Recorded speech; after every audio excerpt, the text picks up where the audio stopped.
By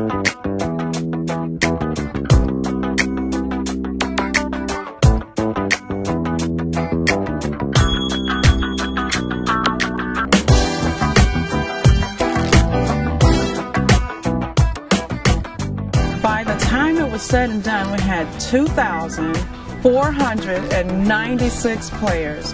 It meant everything to have that many people in the game. The Democrat Chronicle and RIT said, we want to do something together. We want to do an experiment that allows us to try new things, to bring the community together. Picture the Impossible is an alternate reality and community interaction game where we encourage people in Rochester to learn more about innovation, history, and participate in very innovative and inventive tasks. The idea of using the paper as a starting point for the game and having people really get connected to the tangible aspects of the paper and of the community was a lot of what was interesting to us. There are lots of web-based games out there, but there are not a lot that really leverage the kind of strengths that a newspaper brings to the project. We had no idea what we were getting ourselves into. We thought, you know, we'll develop a game, we'll put it out there, and we'll let people play it, and then we'll measure their engagement and their response. It turned out to be a lot more than that, partly because so many people in the community got on board and decided to participate.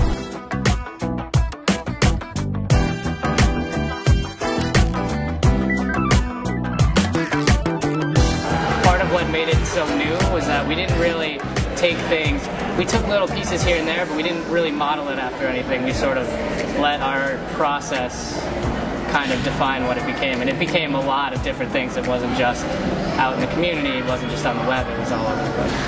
To play the game, you could go online and just do puzzles. And every single day of the week there was a different puzzle. Additionally, the DNC provided puzzles through the newspaper.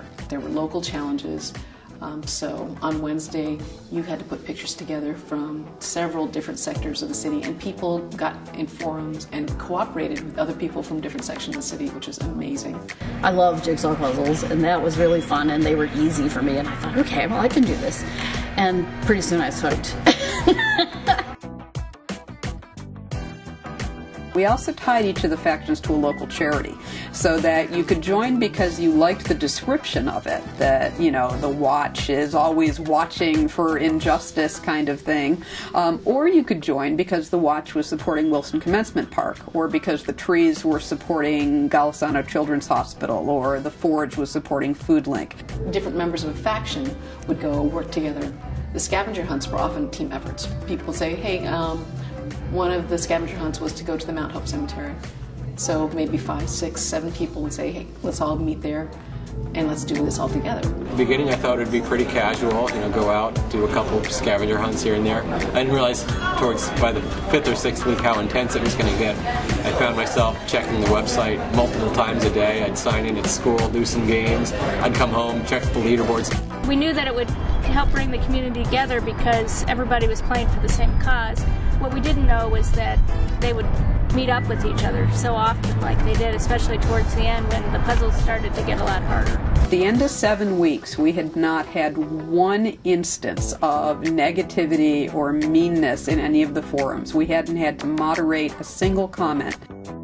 That's pretty extraordinary that we built that kind of, not just a community, but a really positive, supportive, collaborative community. If you were the first one to finish the puzzles for that day, you'd be number one, so that always, I wanted to do the puzzles right at midnight when they became available. Unfortunately, I lost a lot of sleep doing that, but... It never in a million years occurred to us that there would be 14 people who would get every single point available in the game.